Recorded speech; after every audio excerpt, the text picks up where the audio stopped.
of all your experience and success, I appreciated that you told us the story of something that didn't work. Oh, yeah, I'm famous for that. I mean, it's really, that's where the interesting things lie, really. And I'm just curious, what was your strategy when you finally had to come to her and tell her no, she couldn't have the thing you'd been talking about for months? Well, that is an awesome question. Everyone in our industry is literally anxiety-ridden about ever telling an artist no, and I've never been scared to do that. It's like, in fact, I have this horrible expression, and it goes like this: here's something you've never heard before, no. And I've used it a couple of times, but the reality is it's the truth. And so the other thing that I learned was you've also got to have something in your back pocket a lot of the time. So it's like, this isn't going to work, we're doing this. I think in this, luckily the whole show wasn't resting on it. I think it'd be a whole different story if it was her on stage with old mossy balls and we just cut old mossy balls. Then I'd need another 30 things up my sleeve. But I just find that, I'm just being honest. I've tried. And I didn't have to I didn't have to present evidence on things that I'd tried. And I think in a weird way, I did have that fact up my sleeve, and that was a computer thought this thing up with what you typed into it, and it cannot be made physically within our constraints. If we had another year and we made everyone on the way into the show sign a waiver saying they wouldn't tear stuff off old mossy balls, we might be okay. But within the time and the money and the constraints and everything, we can't do this. But like I said, I think it was when you saw all those other things in the show, no one walked out complaining to me that there wasn't a big ball that rolled into the audience. So. But yeah, lots of practice of saying no, I think helps. And just being honest.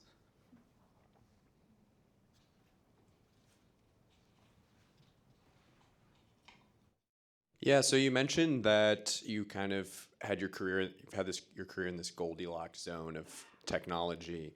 So I was wondering, as technology has changed so quickly, how do you make time to kind of learn the newest thing, stay up to date with all the new techniques coming out? And going off that, is there something you're currently learning, like a new development in the lighting world that really excites you? Awesome question. So the first thing is, and I will absolutely come clean with this, we do a thing in our industry where we're like, here's this newest thing, we've got to put it on tour, and we literally learn how to use it in rehearsals. I shouldn't admit that, but that's literally how we do it. And I think that part of that is the pressure of like, got to get it going. Part of it is just this ego-driven thing of like, oh, we've got this video thing, yeah, we can put that in there, and then we get there and we're like, what the hell are we doing? Also, like that compression of time pushes even more innovation. You know, when you've got people under the gun, they're like, we've got to make this work one way or the other. I found also for me, like learning, that's kind of how I learn.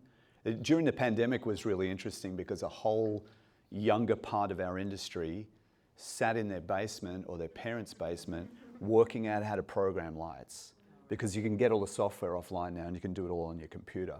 And so when we came out of COVID, whatever, because of my age and the way that my brain works, I'm like, I'm probably hosed. There's going to be this rash of kids that come out who are amazing, that can program 1,000 lights in 10 seconds and make the biggest show you've ever seen.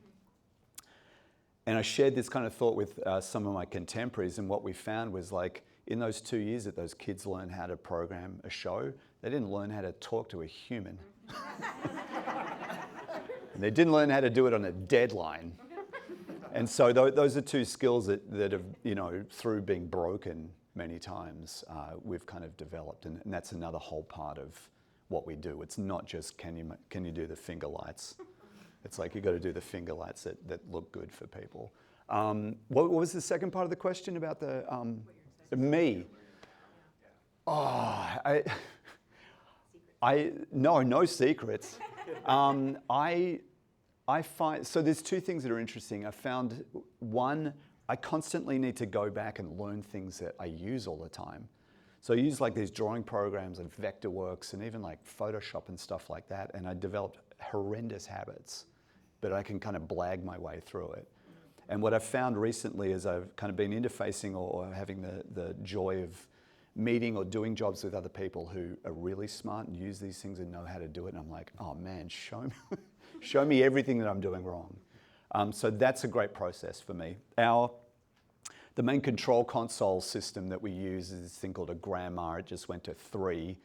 Rethink everything, all your muscle memory's off. So that's the thing that I've got to learn or perfect next. I've blagged my way through a show on it, but I didn't want anyone to look at how I was doing it. So that's exciting, and exciting just exercising the brain. You know, it's like sending it to the gym, which I need. Time for maybe one, maybe two. Oh, I spoke too long, sorry. Hi, my name is Kita. My question for you is, you were talking about those like always have a backup or like a card up your sleeve. So my question to you is, what are those cards for you? How did you develop them? And how do you recommend for people like us who do something similar like you, right? Because things fail. We're always on a deadline. We don't always learn things fast enough. So like, how do we develop those cards in the back of our pockets as well? So I'm going to tell you what I do, and then I'm going to tell you not to do that. So I think the real answer is to anticipate having it be shut down. Even if you're so confident in it being amazing, there's a good skill in saying, actually, what happens if I get in there and they hate it? And that kind of helps you at least put your mind in it. What I do, and this is terrible, don't do this, is I make a sarcastic joke out of it and suggest the most insane thing that I'm just like, yeah, no, you should fly out of the roof in your underwear.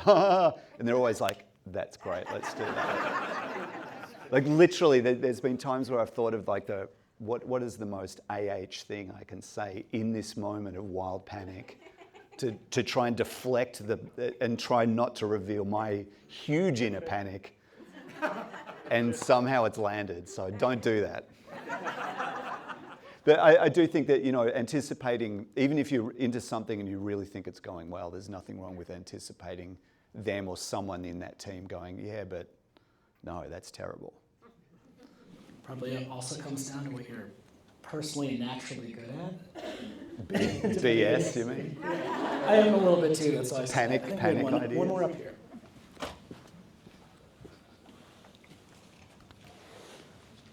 Thanks again. Trying to figure out how to frame this question. So, can you talk about, or would you talk about the challenges of designing something really complex with a big budget, and then versus challenging designing something with a budget of 1 candle and 1 match, or elegant, deceptive simplicity? Yeah, I think it's the same thing. To me, it's like if it's simple, it's really revealing, and you've got to have a really good idea or something that's really developed, and things that... I just worked on a show for Phineas, who is Billie Eilish's brother. I don't know why I did that, like I couldn't remember who he was. It was small, and it was really kind of fun, but it was like, okay, we've got to make a lot do with a lot less. And on a huge show like Mel, I mean, literally in every song we had 2 big gags. And I remember a moment where I was talking about it with my friend, the tour manager that got me the job, Janine, and she was like, oh, what are we going to do? And I'm like, what are you talking about? This show's insane. Like, we almost don't need to think about it. We've got to get everything going, and we've got to coordinate it and keep track of the 70 weapons and explosives and lasers and stuff. But it's kind of like we already know that it's going to be this huge extravaganza, and it's going to be, kind of deluxe. So I think that there's equal challenges in both of those, and both those things excite me.